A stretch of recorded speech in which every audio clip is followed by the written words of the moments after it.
This is why I won't be getting the DJI Action 6, so let's begin the video now. So if you're watching this video right now, the DJI Action 6 has newly released, and here are my thoughts as to why I probably won't be getting the camera. So first of all, it's gonna probably be pretty much the same camera, but have little to minuscule differences. As an example, I bet the lens of the Action 6 will be a little bit better than the Action 5, therefore having slightly better quality, but in the bigger scheme of things, if you're paying full price for just a little better quality, the Action 5 Pro is more than okay, and you really don't need that little bit better quality. And I bet too as well, on D-Log, it's gonna look pretty much the exact same. So with that all in mind, there's really no point. Take a look at the DJI Nano. It's pretty much the same thing in log versus the Action 5 Pro. So I bet the Action 6 is going to be a lot similar in that sense too as well. I will mention this video too as well. Both cameras, the Action 6 and the Action 5 have D-Log color 10 bits. The Action 5 Pro has it, so you're paying less for the Action 5 Pro, so you might as well just get the Action 5 Pro because it does have Pro settings, and you can also color grade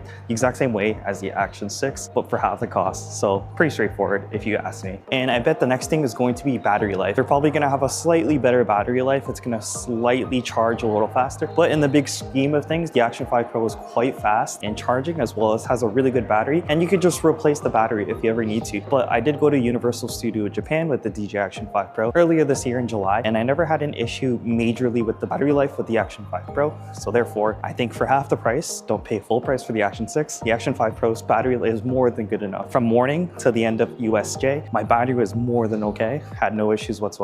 Even if I wanted to charge it without an additional battery pack, you can just get a portable charger, plug it in, charge it super fast, and you're good and okay to go. So honestly, there's no point to pay a premium price for a camera that's pretty much the same thing as the Action 5 Pro. And in my opinion, just with the Action 5 Pro, there's no point of the 6. I'm also connected with the DJI Mic Mini, and with the DJI ecosystem, you're probably most likely going to have cross compatibility without a transmitter to connect to any of the Action cameras. So the Action 6 will probably have the same thing, but not to say that the Action 5 already has that pre-existingly. So you can connect up to 2 different cameras or wireless mics.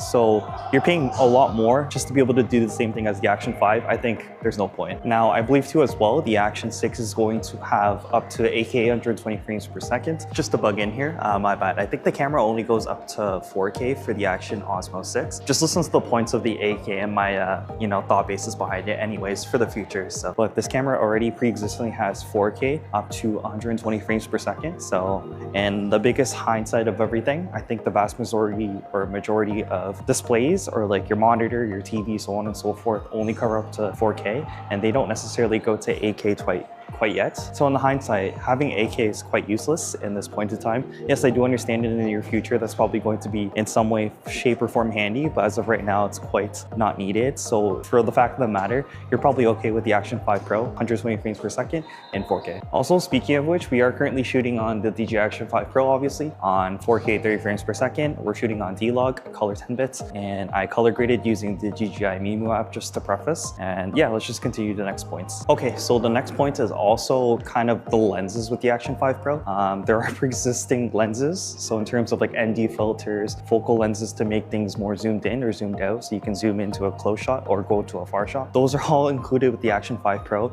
And a lot of external companies, probably like Tesla as an example, or Ulanzi, so on and so forth, provide these lenses, even if you don't buy from the Action 5 or a DJI Atmosphere straight up. There are third parties that also provide this service, so to speak, or lenses. So there's really no point in getting an Action 6. So I did have a chance to watch the trailer, and again, a lot of the facts that I'm saying here kind of already exist in the Action 5 Pro. It's just slightly a little better. In hindsight, you can pay half the price for getting pretty much the same quality in the Action 5 Pro, to be honest, with the ND filters and all the above. To save money, most people just get third-party lenses and all that anyway, so just get the Action 5 Pro. There's no need for the Action 6. Okay, quickly using Super Night mode, which is probably on the Action 6, but it's also on the Action 5. But I forgot to mention there is a internal storage with the Action 6, but also there's an internal storage with the Action 5 too as well. So you're gonna pay half the price, but have the exact same things. There's really no point to upgrade. So let's just go back to the video again. And I think the final point for today's video is going to be underwater access with the Action 5 or Action 6 per se. With the Action 6, you can probably go a little bit deeper into the ocean, lakes, rivers, so on and so forth. But in the biggest hindsight of things, with the Action 5 Pro, you can already go into water and submerge the camera in itself already. So I guess ask if it's a little better with the Action 6, what's really the big difference in the hindsight of things when the Action 5 Pro already can do that? I think the main point is you can do dipping in both cameras into the water and such, and you're paying half the price for the Action 5 Pro. I think the only time it's justifiable to upgrade is if perhaps you have an Action 4 and Action 3, and then you get the Action 6. That kind of makes more sense. But between the Action 5 and the Action 6, it doesn't really make sense. So me, myself, and I are probably not going to upgrade the camera to the Action 6 anytime soon, because I do have the Action 5 Pro. Pretty much the same thing in terms of submersion of the Action 5 and 6 into underwater territories or areas. Alrighty, and that's being said, that's pretty much the end of this video. Please take a look at all the affiliate links down below. We're currently not monetized on the channel quite yet, but we are working towards that goal, video by video, day by day. If you want to help with the channel, again, affiliate links down below. Leave a like, comment, and subscribe, and peace out.